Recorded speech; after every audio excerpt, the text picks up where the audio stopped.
Olha, eu acho da maior importância se debater a música brasileira nesse momento, porque a gente está vivendo um momento muito interessante, que é talvez uma das maiores transições do mercado e da história da música, porque a gente está vendo a era da digitalização, isso já gera uma fragilização no mercado muito grande, e dentro dessa fragilidade também tem um convite enorme a novas oportunidades, né? Então é para isso que eu entendo que o seminário está trazendo assim de força, de criatividade, de possibilidade, de expansão para a gente.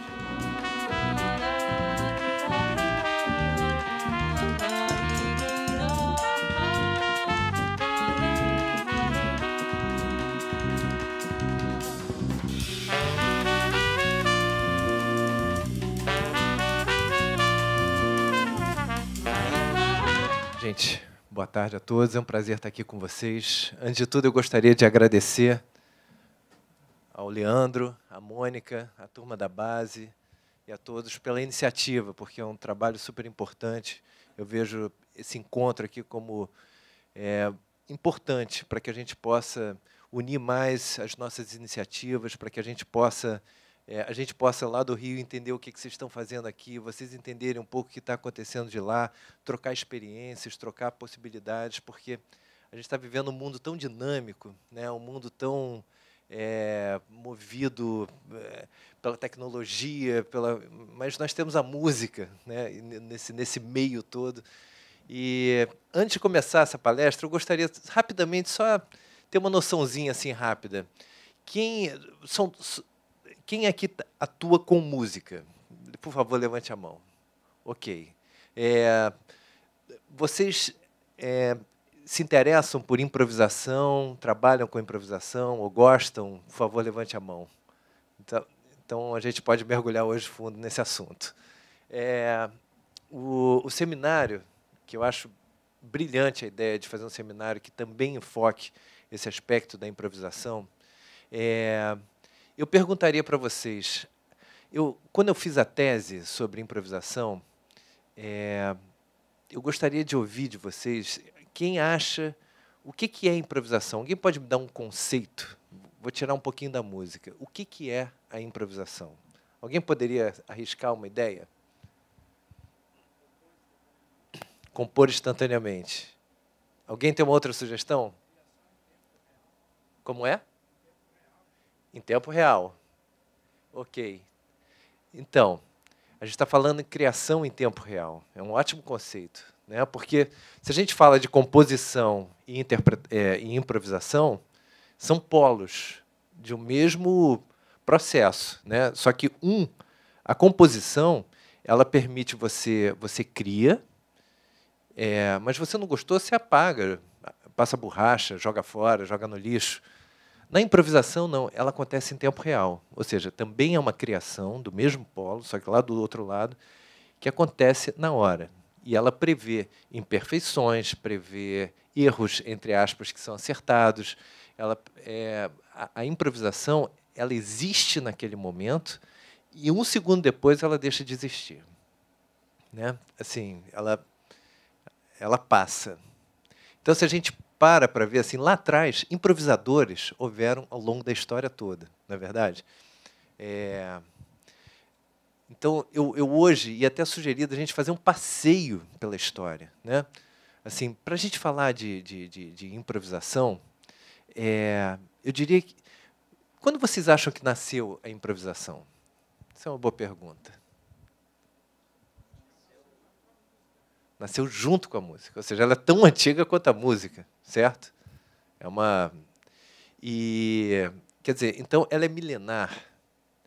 E se eu falasse assim, o termo improvisação, aquilo que a gente chama, improvisa aí, quanto tempo existe esse termo improvisação? Isso eu vou falar, que eu também não espero que a gente saiba, seja um elogio. Mas assim, a palavra improvisação ela não tem mais do que um século de existência. Ou seja, ela não tem mais do que 100 anos, 150 anos, talvez. Mas vem cá, as pessoas improvisavam antes disso. E como é que elas improvisavam? O que elas falavam? Né? Então, é interessante isso, porque quando a gente vai lá para trás, a gente chega, vamos supor, lá nos cantos gregorianos, ano 6, sei lá, século 6, vamos botar assim. Eu até ia sugerir da gente... Deixa eu ver se eu consigo avançar aqui, que vocês vão, pelo menos vocês vão tendo uma ideia. A improvisação ela pode ter existido lá da era cristã até o período barroco. Ela pode ter avançado no período romântico, no impressionista, né? Eu não quero ficar dando as dicas. Mas aqui, vamos supor, se é que a improvisação existia lá atrás, e a gente não sabe nem que nome isso tinha, a gente olha aqui, vocês vão ver que tem uma linha 1A e 1B, e tem uma linha 2A e um 2B. Isso é um estudo de um cara muito interessante que estava falando sobre a possível improvisação lá atrás. Ele investigou isso, como é que as pessoas se relacionavam com a música. Então, se vocês verem a mesma melodia no 1A, ela é apresentada no 1B, sendo que ela foi notada alguns anos depois. E você começa a perceber que essas primeiras 4 notas são iguais. Mas aqui, ó, essa melodia aqui já foi mudada, certo? São 4 notas contra uma, e por aí vai. Aqui já começa a ter variações. Então, isso significava que havia elementos improvisativos, segundo esse musicólogo, que é o Ernest Ferrand. Acho que, para quem se interessa sobre isso, o Ferrand talvez seja um dos caras que sejam mais interessantes de se pesquisar na questão da história.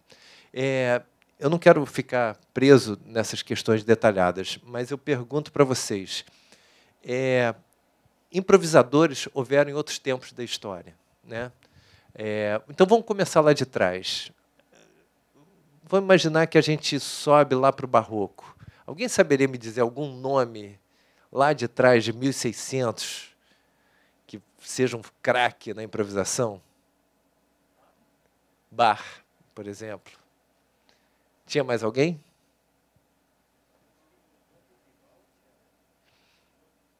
O Vivaldi ele era um grande improvisador também, porque todo compositor, na época, tinha uma formação como músico.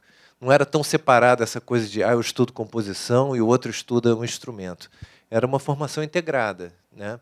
Então, você tinha uma formação de intérprete, compositor e improvisador.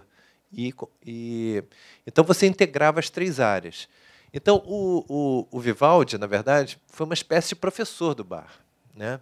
E o Bach andava 3 dias, porque ele sabia que o Vivaldi ia tocar numa cidade. Ele chegava a andar 3 dias para ir lá, encontrar o Vivaldi, pegar umas partituras, levar para casa e ficar copiando. Copiando era transcrever, né? E a transcrição da época, hoje transcrever para a gente, o jazz ou a música popular, é tirar o solo igualzinho. Na época eles faziam também, imitar, a gente aprende imitando, né? Bom, dentro dessa realidade, se a gente dá um salto de 1000 anos aqui, ó, a gente aqui está no século VI, tá certo? Da música. Você vai ver que a notação ainda nem existia, né? Precisa. Não tinha, o ritmo era completamente indeterminado, né? Os valores dos tempos, as durações. Então, na hora que a gente avança aqui, a gente vai agora para 1700, quer dizer, um milênio depois, a gente chega no Barroco. Aí o que acontece?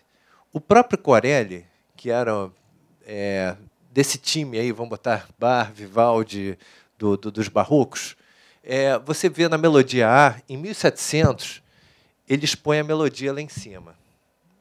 Aqui, ó, no A. É uma melodia simples, essa melodia super famosa. Eu até vou ver se eu boto depois, todo mundo já ouviu isso aqui. E 10 anos depois, ele reescreve o mesmo tema. E olha que aqui, em relação a isso, olha as mudanças que ele faz, né? Ou seja, entre as ornamentações. E nessa época, então estamos falando de 2 melodias iguais, uma escrita 10 anos depois. Isso quer dizer que as pessoas começavam a ornamentar. A improvisação nessa época era ornamentação, e que é um barato. Hoje a gente usa também. Vocês sabem o que é ornamentação? Esses trinado... É que não tem um piano aqui, mas Eu vou ver se eu consigo depois botar alguns elementos para vocês escutarem, tá certo? Que eu acho que vale a pena. Eu não quero muito delongar isso não, mas assim, de alguma forma, o que vale é a gente entender que a improvisação existiu ao longo da história da música. Então, esse cara aqui foi um professor de piano da época que todo pianista detesta porque tem que fazer exercícios mecânicos, o Czerny tem que fazer estudo. E, na verdade, a história foi injusta com ele porque ele era um super improvisador, super compositor. Ele foi professor do Liszt, entre outros. Então, assim, aqui, nessa época, alguém sabe me dizer, no romantismo, quem eram os craques da improvisação? Um nome, assim. Liszt, talvez tenha sido o maior. Chopin era um craque da improvisação. Eles sentavam e improvisavam na época, com os códigos da época, que eram modernos, né? Assim, ele foi professor do Liszt, esse cara aqui, aluno do Beethoven. Então, é engraçado ver como esses nomes no passado. Então, era aqui que eu queria chegar. Gente, não existia a palavra improvisação há mais de um século. No entanto, a improvisação é tão antiga quanto a música. Então, eu pergunto, como é que ela existia em 1600? Como é que o músico chegava para outro e falava, improvisa aí? Ele falava de uma outra forma. E o que é brilhante nesse estudo aqui, feito por um Stephen Bloom, ele fala assim, hoje, a gente ouve na música clássica, o cara fala assim, eu vou tocar a fantasia de Mozart, a fantasia de Schumann, a fantasia de... Né, ou seja, virou uma obra, a fantasia, o prelúdio. No entanto, antes de existir a fantasia, o prelúdio, lá atrás, as pessoas usavam isso como verbo. Então, ele chegava para o outro e falava, preludia aí, fantasia aí. Aí o cara saia tocando, improvisando. Né? E, mais tarde, ou seja, fantasiar era o verbo. Ou seja, as pessoas improvisavam aqui no verbo. E depois aquilo gerou a fantasia, o substantivo, a obra, a forma. Né? Então, quando ele falava de fantasia, na época, era assim, é o estado de espírito criativo. Toca, mas toca solto. Vai lá e faz. Ou fantasia, ou seja, saia improvisando. E aí viraram várias obras com o nome de fantasia. Ou seja, a história se incumbiu de registrar, através do compositor, com os nomes. Então, todos esses termos, tocata, fantasia, prelúdio, muito usado na época, eram verbos que falavam de improviso. Tá certo? Bom, então,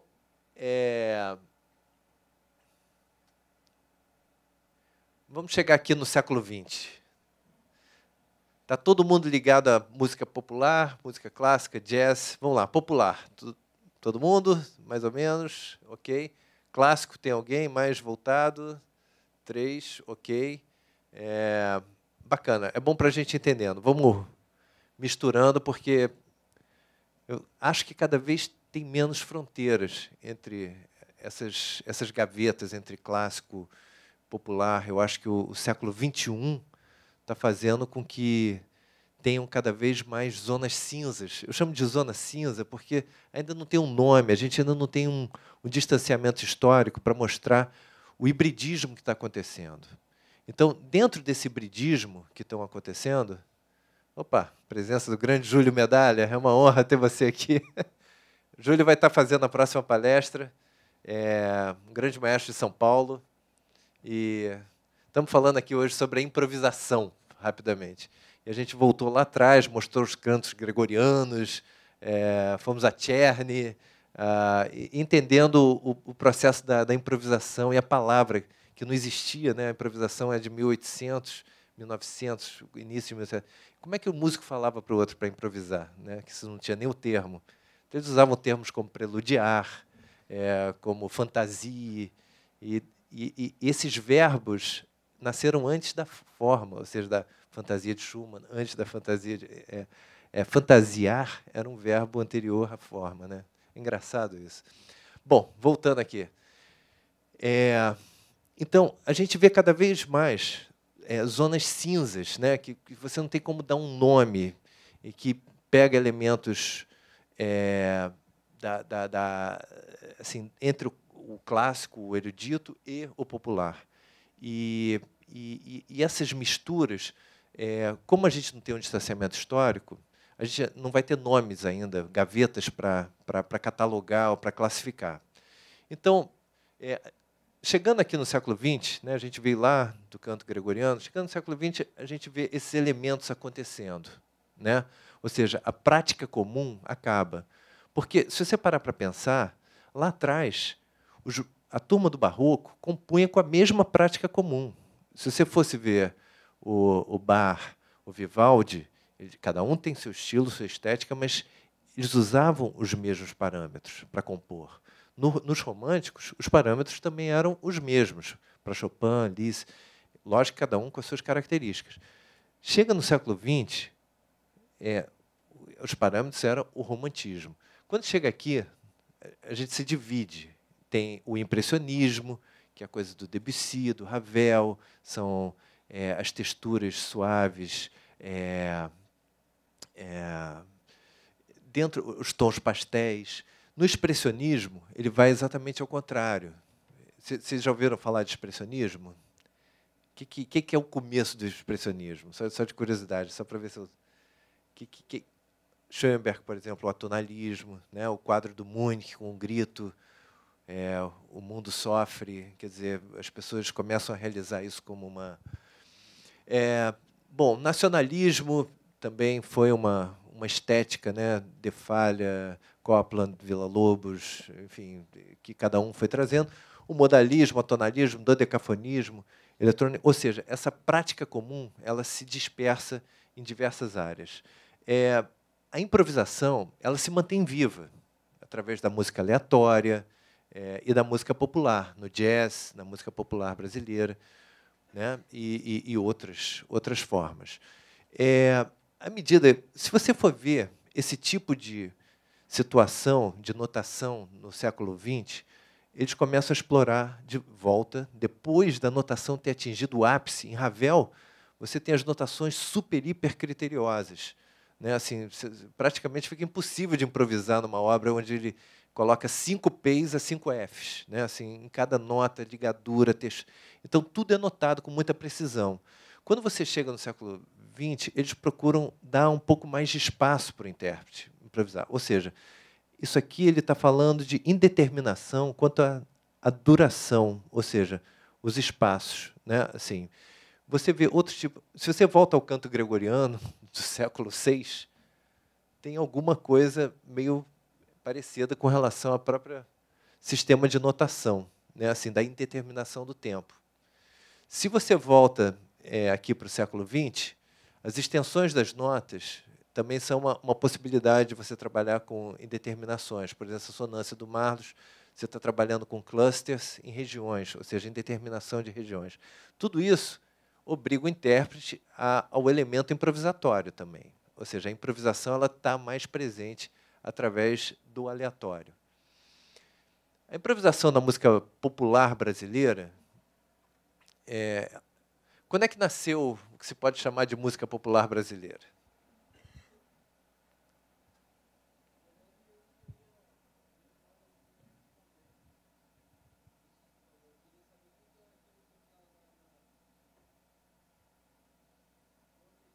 Sim.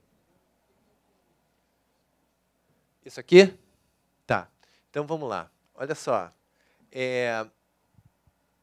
Quando a gente fala de uma obra do século XX, normalmente, elas têm bulas. Elas vêm com uma bula, que nem se fosse bula de remédio. Então, vamos supor, se você vai tocar uma sonata do John Cage, aí você lê aquela primeira bula, antes de ler as notas, vem uma prescrição. Então, você vai preparar o piano da seguinte forma, aí você vai tampar essa nota, isso. Nesse caso aqui, ele vem com uma outra bula. Ele está dizendo que cada blocozinho desse, está vendo? Isso aqui é um cluster, ou seja, a mão ela está fechada e ela toca uma região do piano, tá certo? Então, ele define entre essas camadas aqui, entre esses traços que dividem, ele define a região, está vendo? Aqui está entre o Dó e lá em cima. Ele define praticamente em oitavas, ó. Vai do Si ao Dó, do Si ao Dó e do Si ao Dó. Tá certo? Ele vai dividindo por regiões.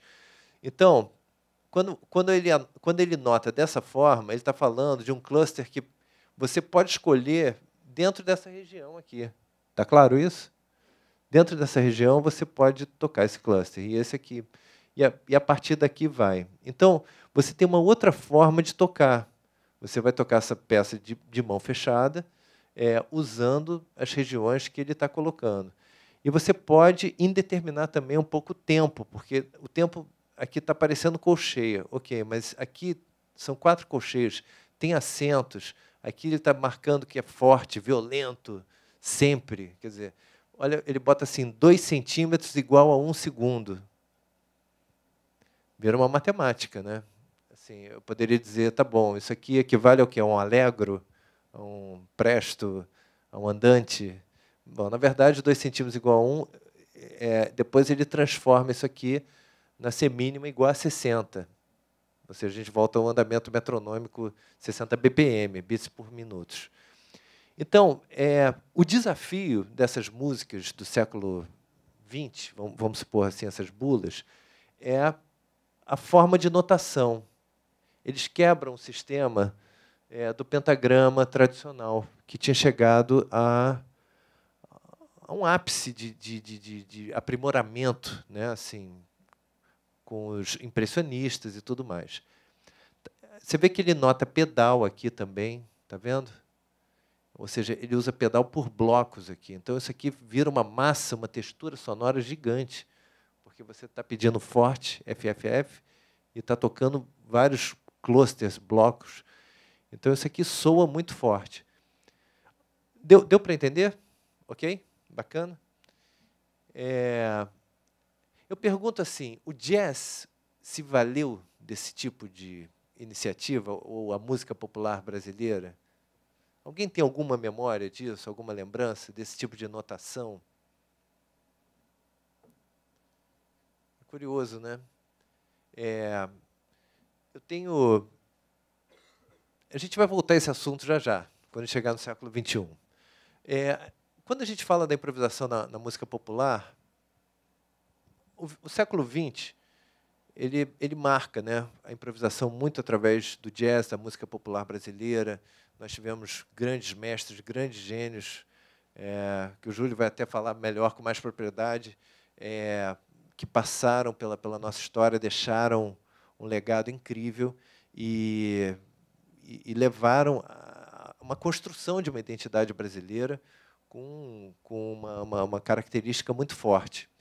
Então, a gente está falando lá de trás, Chiquinha Gonzaga, a formação da identidade brasileira, até chegar a Pixinguinha, né, passando por Nazaré, Parará, chegamos ao Pixinguinha. Eu diria que o Pixinguinha é o Charlie Parker brasileiro, vamos botar assim, né? Assim, os dois dividiram o século em dois, né? Os dois fizeram uma tremenda revolução ali no meio do século. O Charlie Parker entrou com bebop, revolucionando o jazz assim, de uma forma, estabelecendo andamentos extremamente rápidos, obrigando o improvisador a uma velocidade de raciocínio muito impressionante, levando ao extremo, né? Se a gente ouvir os bebops, os temas são muito rápidos.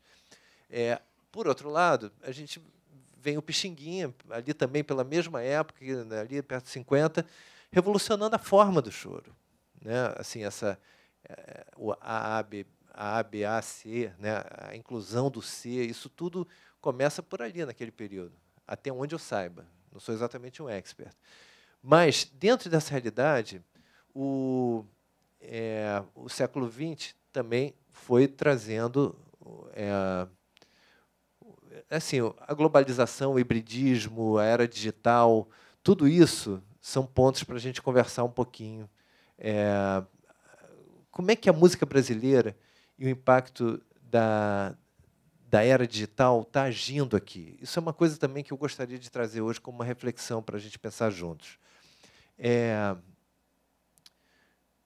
Lógico que eu tenho que citar vários nomes. Se a gente estiver falando de século XX, a gente tem a música popular brasileira, que caminhou pelo choro, que caminhou pela identidade do samba na década de 20, 30, as diversas modalidades de samba, mas também, durante esse século, a gente assistiu outras áreas do Brasil, através desse hibridismo da África, Europa, índios, nascerem no Nordeste gêneros como os estilos como maracatu, tomando forma em forma de canções, ou seja, o Olodum, enfim, milhões de outras possibilidades.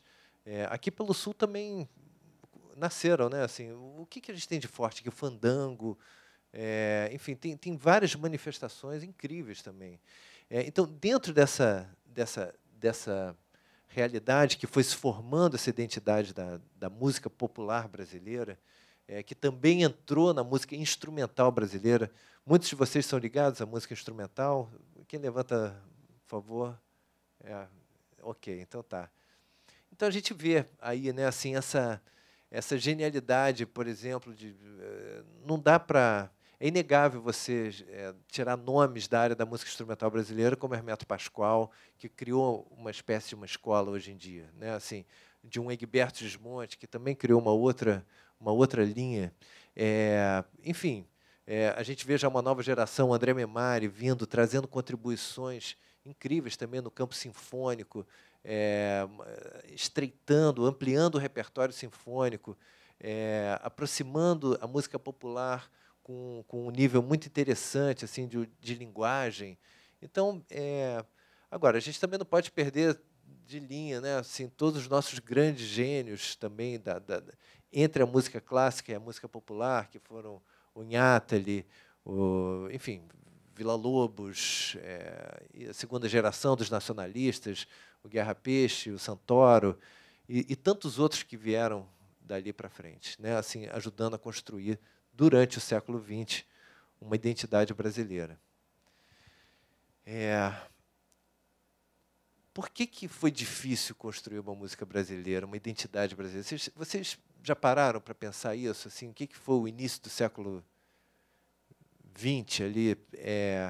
O Villa-Lobos, que era um gênio, que talvez possa ter carregado essa bandeira de ser o marco da música brasileira, do nacionalismo.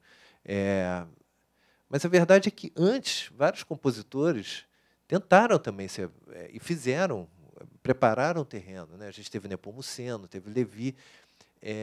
Agora, o fato é que, musicalmente, eles não soavam tão brasileiros assim, né? Assim, eu ouço muito mais um romantismo ali do que... E no Villa-Lobos eu já sinto uma brasilidade mais efetiva, que segue mais tarde com processamentos. Agora, quando eu lembro assim, de quase uma certa arrogância do Villa, falar o folclore sou eu hoje entendo muito melhor assim, como ele tinha que se proteger, porque numa época que não se dava a menor bola para a música brasileira, que música brasileira estava associada a algo menor, que tudo que acontecia, que era bom, vinha de Paris. Então, que era criticado por todos os lados, então ele se defendia muito, né? Assim, até quando ele foi para Paris estudar lá, e quando ele volta com a prole do bebê número 2, que é visivelmente stravinskiana, ou seja, brasileira, mas com elementos stravinskianos.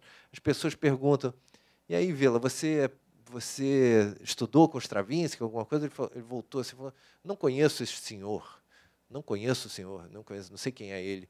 Lógico que depois da morte dele, viram que ele tinha transcrito a Sagração da Primavera com a letra dele, assim, estudando, e não tinha nada de errado. Agora, ele talvez não pudesse assumir naquele momento, não tira a genialidade dele, mas talvez ele politicamente não pudesse assumir aquilo naquele momento em que as pessoas questionavam muito a música brasileira. E aí ele passaria a ser um mero copiador do Stravinsky. Ele tinha que se defender de alguma forma, né? Bom, dentro dessa realidade, a gente chega ao século XXI. Estou realmente passando grosseiramente, né? Assim, que é um assunto que eu gostaria aqui de trazer como discussão. A gente estava conversando um pouquinho no carro, o advento da tecnologia. Ela direciona muito as estéticas nesse momento, o caminho, o que está sendo ouvido, o que está sendo consumido, o que está sendo... Então, isso é uma coisa que a gente não pode desconsiderar. A gente tem que refletir, tem que avaliar, temos que pensar juntos. Você vê aqui, por exemplo, as estéticas transformam-se em técnicas, né? Um filósofo francês fala isso com muita propriedade, e é real. A gente tem tudo ao nosso serviço, né? A um clique, né? Assim, se eu quiser fazer uma composição hoje em dia, eu vou pensar numa estratégia. Eu posso pensar em usar na parte A elementos contrapontísticos baquianos, lá do barroco. Eu posso misturar com politonalismo no B e posso fazer um caminho por uma situação mais romântica no C. Quer dizer, ou você pode usar os três em texturas diferentes. Eu até trouxe algumas coisas aqui que eu fiquei muito impressionado, que eu vi, de experimentalismo mesmo, de massas de texturas, e mostra o que se pode ser feito hoje, para o bem, né, com a tecnologia. Bom, a relação compositor-intérprete no século XXI, o que vocês acham que acontece? Assim, alguém arrisca alguma opinião?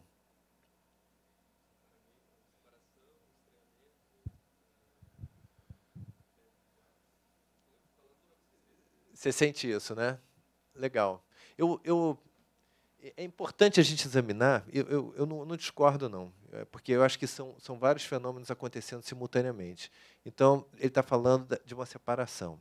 Se a gente pensar, o que aconteceu na virada do século XIX para o século XX? Até então, o músico, a gente até passou pelo Czerny, né, que ensinava, ele hoje em dia foi injustamente colocado na história porque ele era o algoz dos pianistas, que ensinava exercícios mecânicos, mas ele era um super compositor, foi eclipsado por Beethoven, Mozart, ele estava ali no meio, mas, ao mesmo tempo, se você for ver a obra dele, sempre tinha espaços para o aluno compor, para o aluno desenvolver, para o aluno improvisar. Ou seja, ele procurava formar o intérprete, compositor, improvisador. E essa tradição veio. Bach fez isso, Chopin, Liszt. E, quando chega no século XX, entra a era das especializações. E aí a gente tem um especialista do pé esquerdo, do olho direito. E, na música, a gente separou. O compositor foi botar a bolinha no papel e o intérprete foi tocar as bolinhas do papel, entre aspas, né? Assim, mas, mesmo assim, sempre tiveram seus gênios que faziam. Se a gente for falar de Radamés Inátali, ele escrevia brilhantemente e tocava brilhantemente bem. Entre muitos outros, Rachmaninoff e outros. Agora, dentro disso, houve uma separação. E muitos compositores que se ilharam, né, principalmente no século XX, no entendam se puder, me entendam se puderem, se não puderem, sinto muito, né? E outros que assim, pelo viés popular, se chegou mais facilmente ao público, né? O compositor-intérprete hoje, eu tenho visto algumas coisas, eu não sei se vocês comungam dessa mesma opinião, mas, assim, eu estou vendo cada vez mais coletivos de compositores, ou seja, eles se juntaram, coletivos de instrumentistas que estão fazendo. Não existe isso, não houve isso com passagens aéreas, com os bancos, um banco comprou o outro, se juntou. Eu acho que é um fenômeno mesmo. Assim. Então, se a gente parar para pensar, a gente está vendo que houve mudanças nesse sentido. Formação de redes, formação de coletivos, de compositores, de instrumentistas. Eu vou ver se eu vou deixar alguns exemplos aqui. Do coletivo, eu posso dar um exemplo do piano-orquestra, porque é um que eu fiz diretamente, que é um trabalho de 5 pianistas que poderiam ser competidores entre si, e se juntaram e resolveram dividir aquele espaço das 88 teclas, que é um desafio, Porque, na verdade, quando um pianista é treinado, ele é treinado para ter as 88 teclas para ele. Então, quando já tem alguém do lado, já até é difícil tocar, você já começa a achar que vai bater, vai colidir. Então, acho que dentro dessa realidade, eu vou mostrar aqui. Lógico que tiveram vários outros coletivos extremamente importantes. Aqui em São Paulo teve a orquestra de contrabaixos, enfim, teve o Barbatuques, é um coletivo corporal, verbal, que também é muito interessante. Enfim, vocês podem até talvez citarem outros, mas com certeza nasceram grupos só de violoncelos, grupos só, formações inusitadas, essa busca. Eu vi um festival que era só de instrumentações inusitadas, então tinha um duo de contrabaixo e pícolo. E era bonito, os dois tocando muito bem. Assim. Então, você vê esses opostos se relacionando. Eu vou pedir, então, ao Rodrigo. Rodrigo, está aí? Mônica, você me ajuda? Você poderia tocar o piano orquestra, por favor? Isso aqui é um repente criado a 10 mãos e um piano, fazendo o piano uma orquestra de sons. Isso é um fio de nylon de corda de pesca.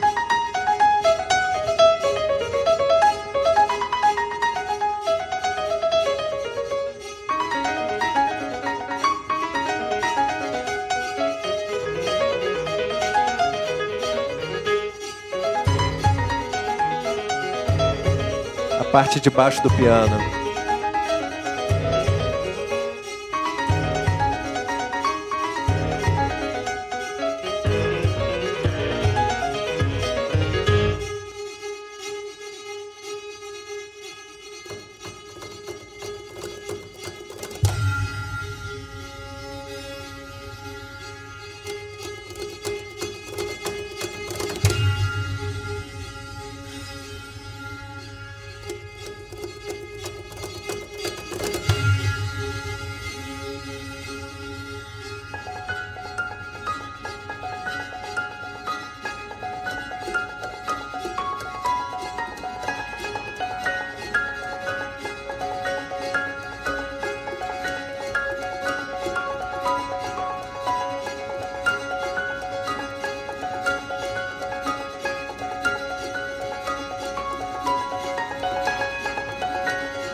Gente, esse é um trabalho quase insano. A gente até brinca assim, parece que é simples, mas não é, não. Dá um trabalho.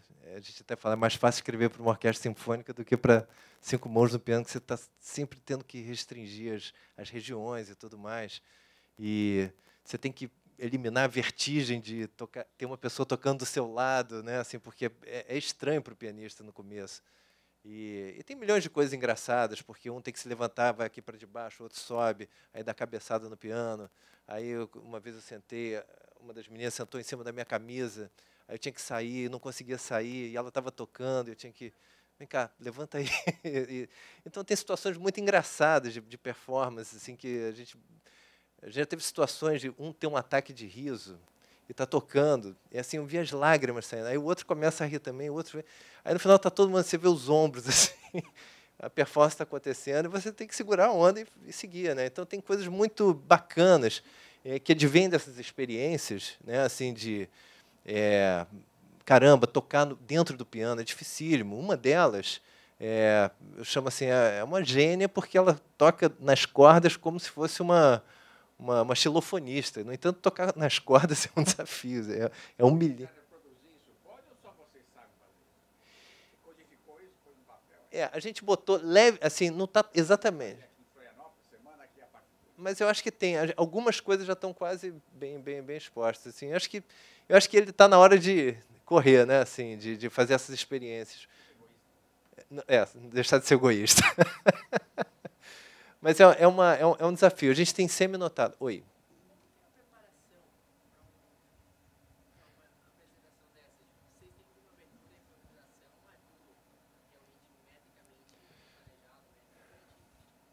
Olha, eu diria que 90% é planejado, planejado. Agora, nasceu da improvisação, sempre aquele caminho.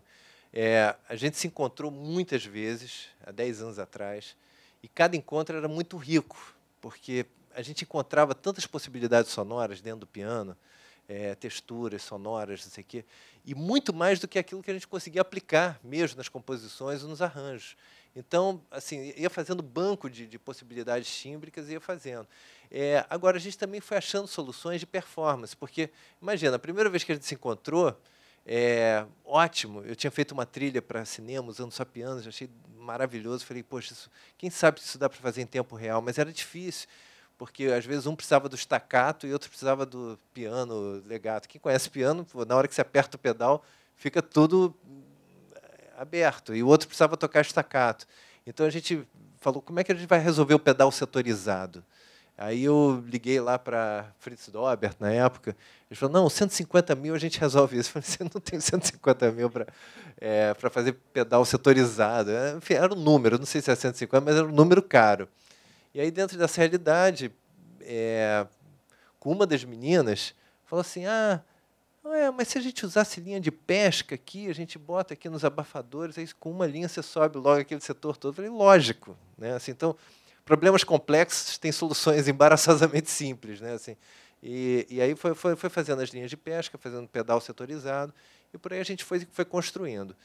Um se especializou ali em tocar com as baquetinhas, que é dificílimo. No começo, quando você toca para tentar achar o lá ali, você tem que focar tanto o olho que uma delas ficava enjoada, assim, foi para o banheiro vomitar, sabe, assim, porque na hora que ela tinha que tocar, tinha uma música do Milton Nascimento lá, só, mi, ré, dó, si, lá. Parece simples, né? No xilofone seria mole. Agora tenta acertar isso daquelas notinhas do piano. Era difícil, eu mesmo não consigo.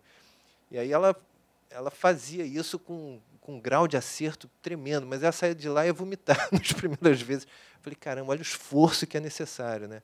Aí a menina, depois ela foi para Londres fazer o mestrado, entrou uma outra. Ela ensinou. Essa segunda geração já pega com mais facilidade. E é engraçado ver como é que você vai. O outro, pelo fato de ter conseguido, já passa para o outro sabendo que aquilo é possível. Porque a primeira não sabia se aquilo era real, se era possível, se ela ia conquistar. Então, assim, o segundo pegou com mais facilidade. E por aí vai. A gente vai entendendo assim, como é que a coisa vai avançando. Bom, eu vou aproveitar aqui para dividir um pouco dessas experiências do século XXI, né? Que, poxa, Barbatuques são grupos sensacionais.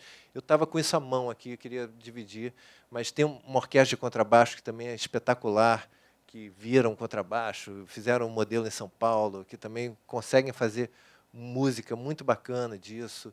E tem um humor, tem... Então, eu acho que a gente não pode desprezar que a gente está numa era de coletivos, né?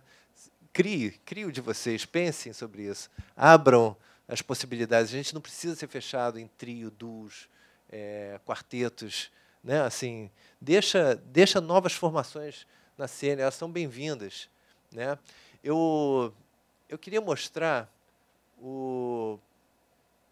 esse carinha aqui, Juan Martí Frasquier. Se você puder me ajudar, eu vou só falar rapidinho dele, assim.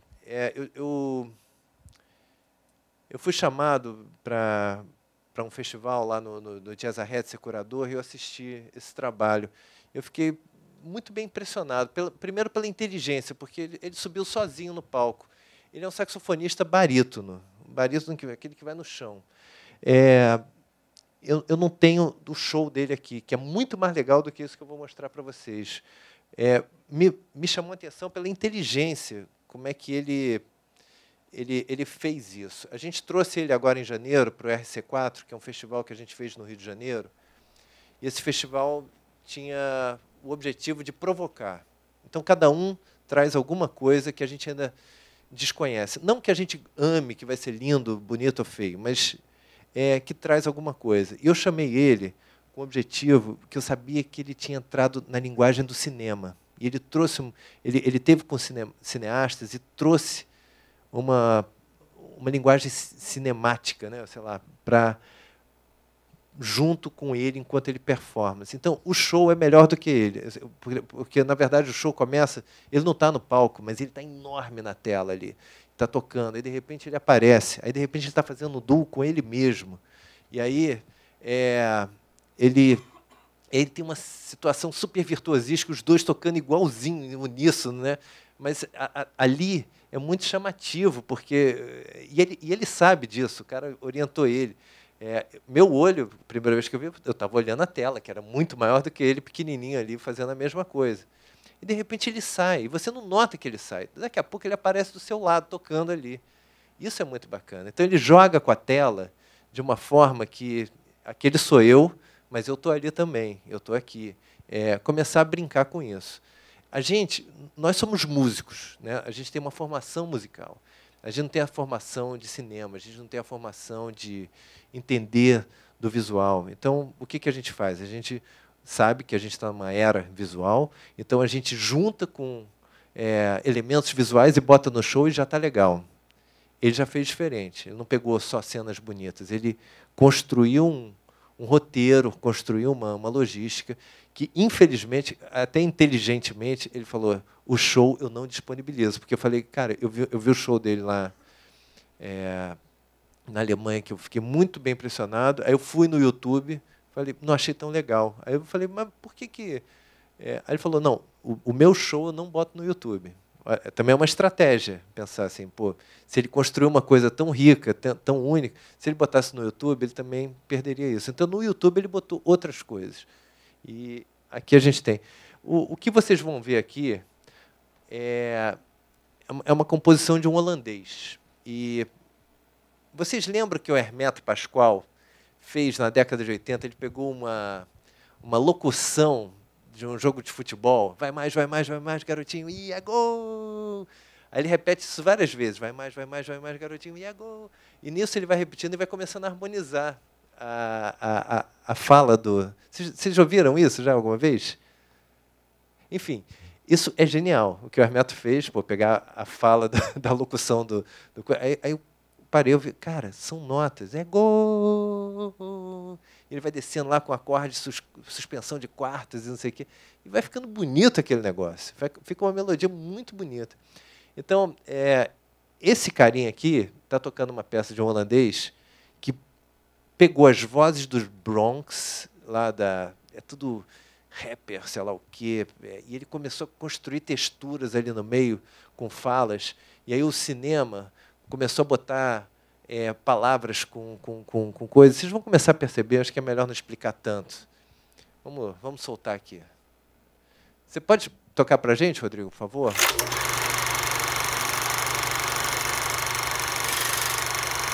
Vale, preparado, Joan? Vale, cuidado.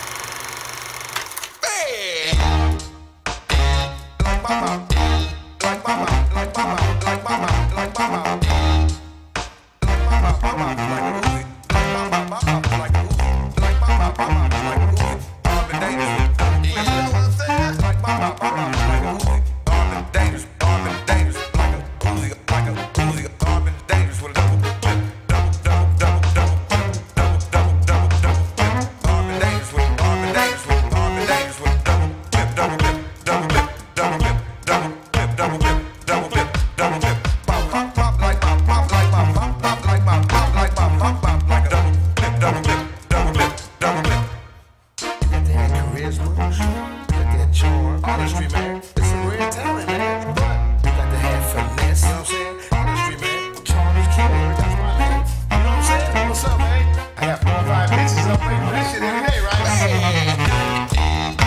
ele está tocando exatamente em cima da fala, com as mesmas notas.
Vai durar um pouco mais de tempo. Mas eu acho que vocês podem perceber que isso é uma iniciativa, é um compositor holandês, ele pega as vozes do Bronx, você vê que os textos são fortíssimos, são quase, uau, caramba, mataram, não sei o quê. E é interessante porque, enquanto ele está com aquele texto, a mulher está dando aquele relato dramático, mataram, cortaram os ossos, sobrou os ossos, e ele faz o lado mais lúdico da peça, né? Porque ali as harmonias estão super calmas, ele tá desenhando a voz dela igualzinho, né? Para onde a voz vai, ele está tocando a mesma nota com ela. E mostra a música da voz dela. Isso é muito bacana, né? Assim, porque quando a gente fala, a gente está cantando, né? Então, assim, é um trabalho que, no mínimo, assim, o trabalho que esse holandês teve para transcrever todas as vozes, os ritmos. Às vezes ele trabalha em uníssono com a voz falada e às vezes ele abre terças, quartas, ele contrapõe, ele contrapontua, né, a voz falada. Então é muito interessante, assim, é um trabalho de muita montagem, de amalgamentos e tudo mais. Lógico que tem um elemento pop, com batidas, com levadas e tudo mais, mas que faz uma textura diferente, né? Assim, então, isso me chamou muita atenção. Lógico que eu preferia muito mais mostrar o show dele, que é muito mais interessante do que isso. Isso aqui é um experimento dele no estúdio. Mas no show, ele usa conceito de cinema mesmo. Tem horas que ele chega na tela branca, ele encosta na tela branca, assim, tuf, aí sai uma bola vermelha. Aí ele anda ali, só que ele anda todo treinado, né, por um cineasta para ter a postura. Ele não é um músico tímido, né? Ele também tem uma coisa de performance. E ele toca aqui embaixo, sai uma bola azul, depois toca aqui em cima, sai uma bola rosa. São efeitos visuais muito interessantes, inteligentes. Então, acho que isso aqui vale para a gente pensar assim, olha, o século XXI está convidando a gente para isso também, né? Assim, parece que não é só mais tocar bem, parece que não é só mais... isso também, lógico, tocar bem é tudo, né? Assim, a gente tem que ser o melhor no que a gente puder. A gente tem que ser mais... Parece que os elementos visuais também fazem parte dos projetos daqui para frente. Então, assim, formações diferenciadas também é uma das iniciativas do século XXI. Por que não se abrir para essas possibilidades? Por que não experimentar, né?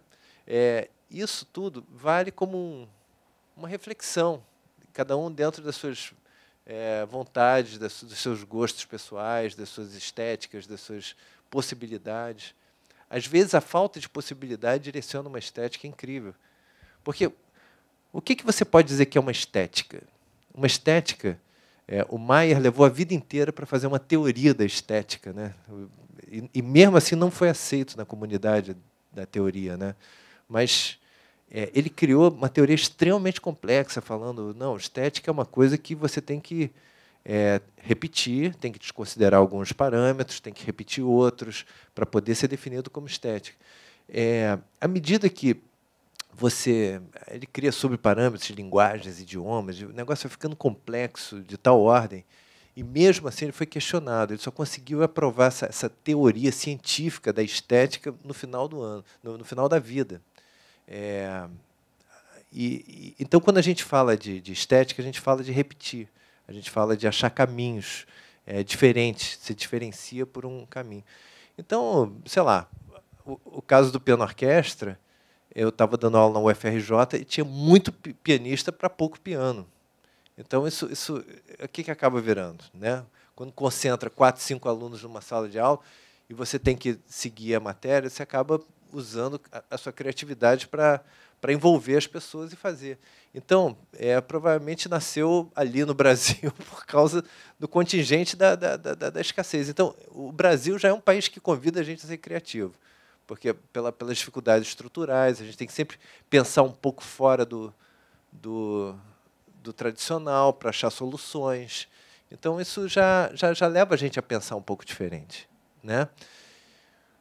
Bom, deixa eu só voltar aqui. O século XXI, e aqui eu vou abrir para a gente discutir um pouquinho, tá certo? A gente vê um movimento muito forte na Europa do DIY, que é o Do It Yourself. Essa nova geração lá já vem mais preparada para isso. E por quê? No momento que tudo está à nossa volta, a gente já falou bastante de música, agora eu vou convidar vocês, a gente já foi lá nos cantos gregorianos, mostramos os elementos do século XXI, vivenciamos experimentações, vivenciamos técnicas estéticas, né? Agora, dentro dessa possibilidade, quando a gente chega aqui, eu acho, pelo menos é o que eu estou vendo lá na universidade, eu não consigo mais chegar para um aluno e dizer, vamos só estudar música e fazer música. Se eu não der a ele um aparato mínimo para ele entender que ele vai sair dali para um mundo que já está funcionando digitalmente, eu não sei como é que ele vai para o mundo. Não adianta só ser bom e tocar muito. Ele tem que fazer isso também. Então, eu cheguei ao ponto de chegar para os pianistas e falar assim, cara, eu vou te preparar até o 4º ano. Deixa o final, o 4º ano, para outras coisas, sabe? O 4º ano, eu quero trabalhar com você o Pro Tools, eu quero trabalhar com você o Finale, quero trabalhar com você ser apto a fazer sua plataforma, a você subir as coisas para o YouTube, para você saber criar seus projetos, saber fazer suas possibilidades, para você passar a existir digitalmente. Né? A gente tem que existir, porque é lá que o mundo está. Você entende? É lá que a geração Y está. Vocês são uma espécie de geração Y. Você entende? Quando a gente fala geração Y, estou falando daqueles que nasceram dentro do digital. Não é isso? Quem nasceu dentro do digital já cresceu não sabe nem o que é comprar música no CD. Para eles, não comprar música, desde pequenininho ou baixo. Então, ele já vem com uma outra lógica. E essa outra lógica está gerando um choque de gerações e que nenhuma das partes estão certas. Nem os adultos, né, os baby boomers, né, que vêm de antes, e nem o próprio Y. A resposta está ali no meio do caminho, assim, porque existe um confronto de maneiras de fazer que são diferentes, sendo que um nasceu com essas ferramentas e para eles é natural. Para outra geração, essas ferramentas não é natural. Então, por outro lado, ninguém ainda sabe muito bem conviver com a tecnologia de uma forma equilibrada. Será que existe equilíbrio? Será que existe a forma equilibrada de utilizar isso? Será que as famílias hoje, ao invés de jantar, preferem ficar ali no YouTube, cada um com o seu celular? Enfim, essas discussões, elas são enormes. Tem gente que fala desconecta na hora de jantar para se conectar com a sua família e aquelas coisas. E a sala de concerto? Né, assim, estava conversando com o Ripper lá no Rio assim, sobre será que a gente não precisa, nas salas de concerto, ter uma área ali para eles poderem internetar? Porque eles ficam nervosos. Né? A geração Y fica assim, 1 hora num lugar que eu não possa nem ver meu celular, ver minha coisa. Para eles é muito duro.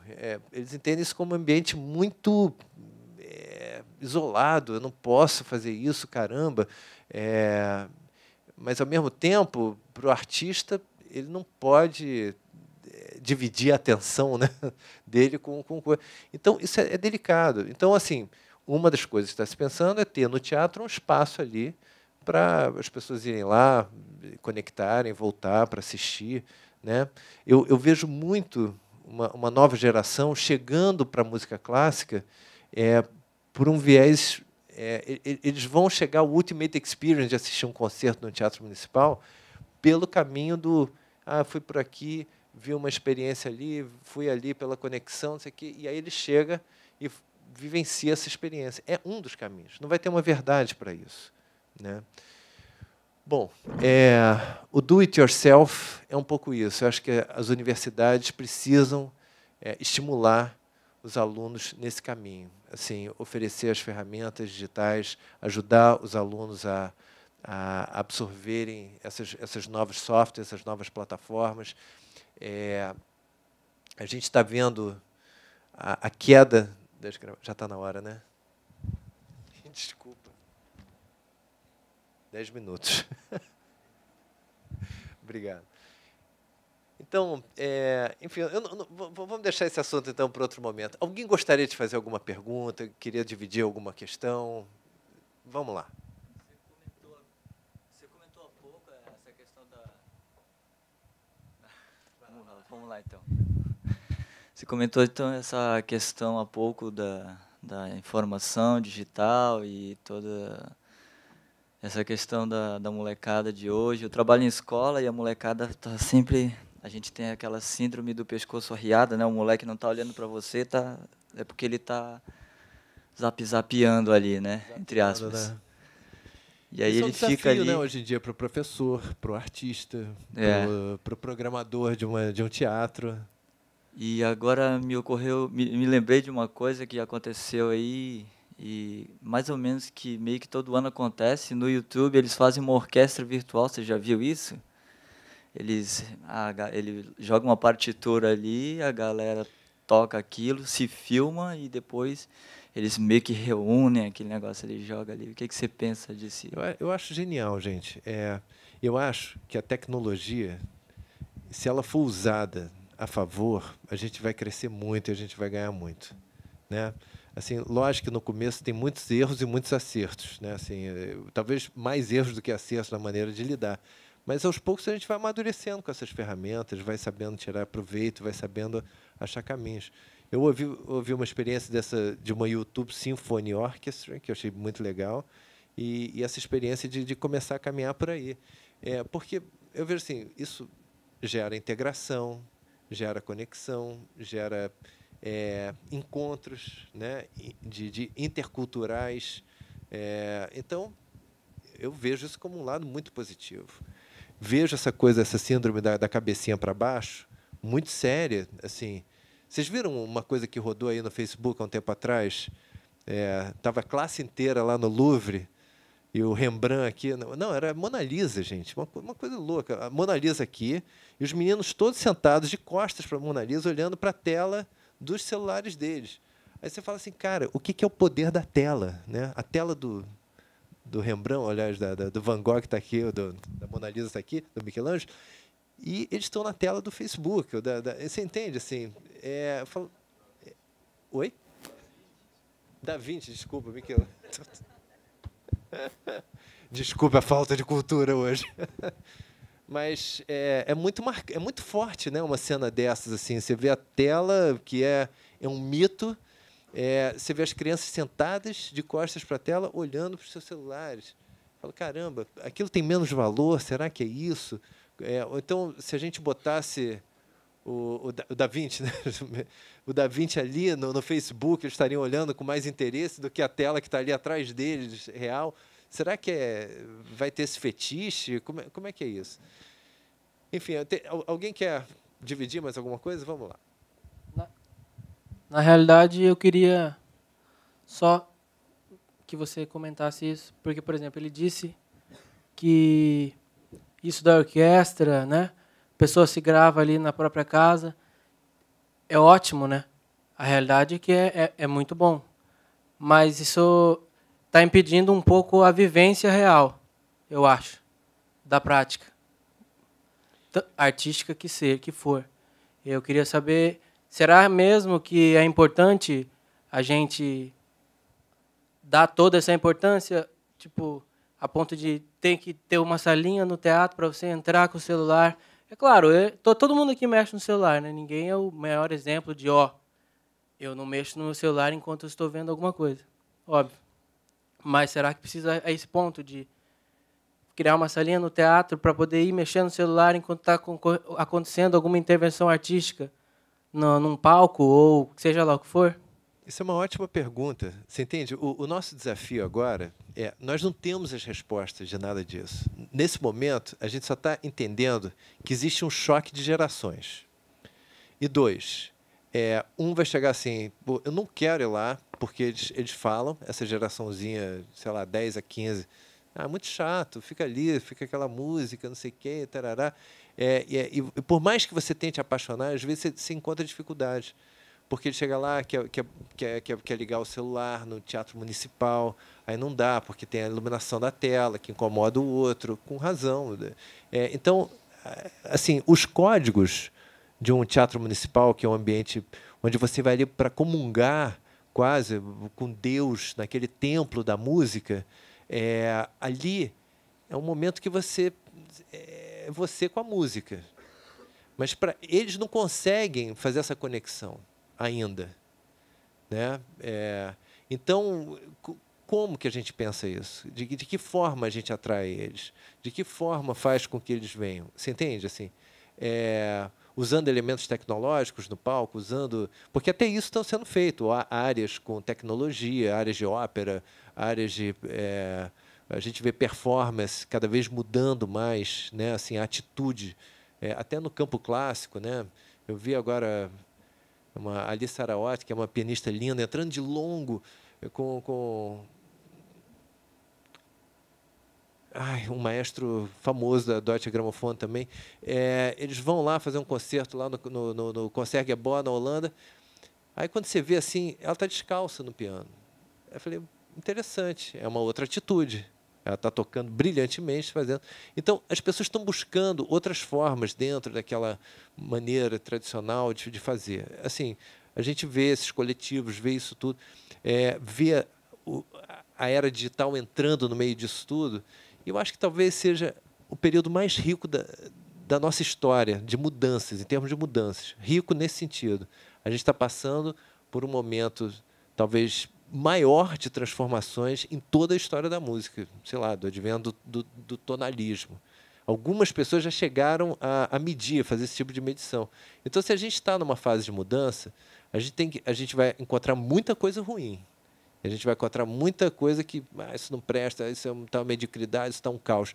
Mas também tem muita coisa boa. E a gente tem que começar a entender que caminho do meio é esse, sair dos extremismos, dos radicalismos e somar nesse sentido. Já vi discussões de gerações ali, super acaloradas, e se pacificando em um caminho do meio um pouco mais harmônico. Eu acho que é por aí. Esse é o nosso grande desafio nesse momento. Gente, sim, uma última pergunta. Com licença, Cláudia. Oi. Vou tentar ser bem objetivo nessa questão, porque nós vemos uma evolução ao longo da história, na questão rítmica, né, até chegar, por exemplo, nos anos 60, onde existia um abandono da pulsação, tanto na música contemporânea quanto no jazz, através do free jazz. Depois nós passamos pelos anos 80, 90, onde dentro do jazz existiu muita ligação com a música pop, houveram todos, né, essa busca de um elemento mais popular com o jazz, e adentramos ao século XXI com uma música, muitas vezes, praticamente apenas rítmica, e que a pulsação é muito forte e a expressividade muito frenética, às vezes, e aquilo ganha o público de uma forma assim que muitas vezes não existe nenhuma harmonia muito definida, mas aquela pulsação, aquele beat, frenesi, né? Leva as pessoas a acharem aquilo o máximo. Então, gostaria de entender, ver a tua opinião com relação a qual a nossa posição atual com relação à improvisação e qual o futuro disso que nós vemos, né, nessa massificação que a gente pode ver através das próprias redes sociais. É uma ótima pergunta, é extremamente ampla. Assim, quando eu vejo assim, qual o futuro da improvisação, eu acho que a improvisação como conceito vai ser sempre dentro daquele processo de tomada de decisão em tempo real, criação em tempo real, ela vai estar existindo. Os códigos vão mudar, as linguagens vão mudar. Então, hoje se estuda música mais cientificamente pelo viés da linguagem, né? Então, assim, como é que é a linguística, né? Assim, a gente sabe que a retórica muda de geração para geração, de 10 em 10 anos. A estrutura muda, não é?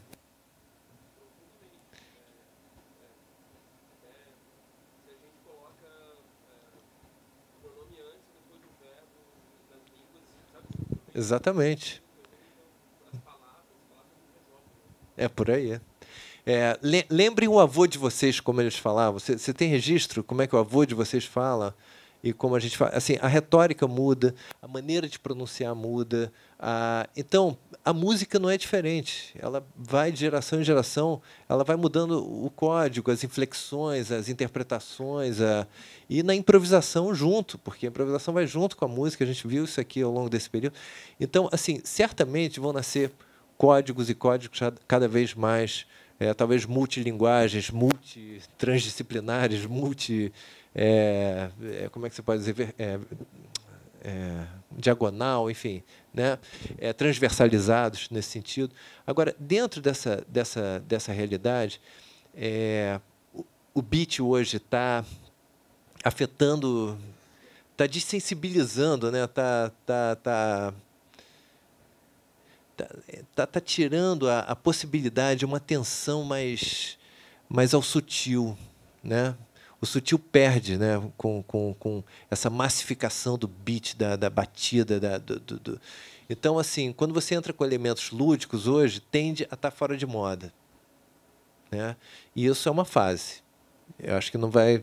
Porque vai chegar um momento que satura, como a polifonia lá no século XVII também saturou, né? Assim, ela chegou ao auge e se desmantelou.